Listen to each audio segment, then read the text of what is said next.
Dr. Laura Herpel, and I am at Bogan Sleep Consultants out of Columbia, South Carolina, and I'm an adjunct faculty with the Medical University of South Carolina out of Charleston. I wasn't surprised that people with oxybates do better than without.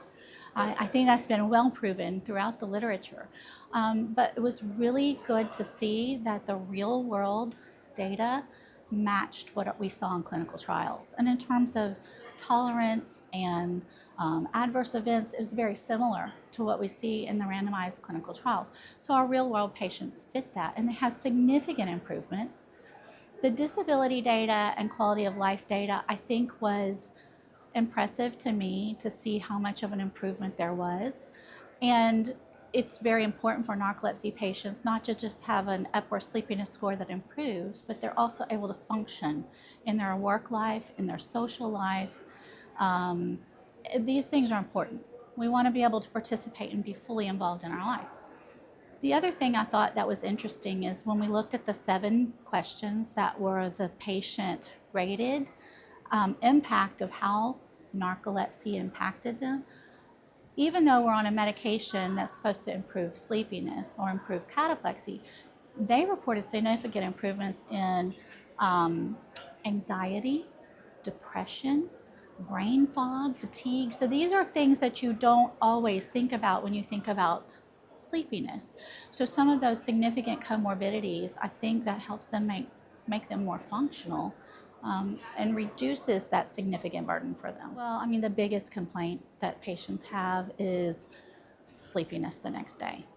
And that Epworth sleepiness score is the value we use most often to measure that. But along with that sleepiness factor, the disrupted nighttime sleep is a big issue.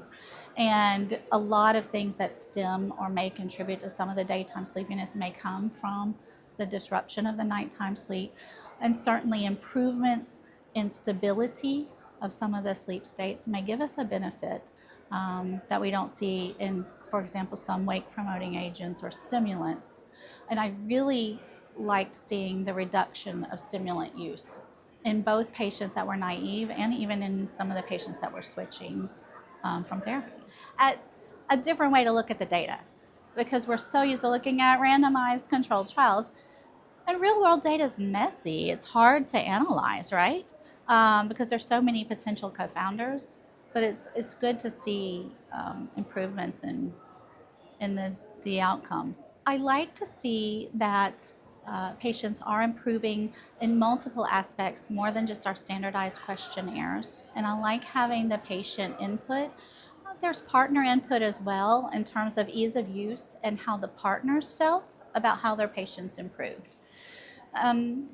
We have to recognize our data set's a little bit potentially skewed because these are patients, part of them that want to switch or had to switch for certain reasons. So there may be something different about those individuals. But to know that we have to have individualized therapy for our patients. And if something is not working for them, there's other options. And we have ways to continue to make improvements in care.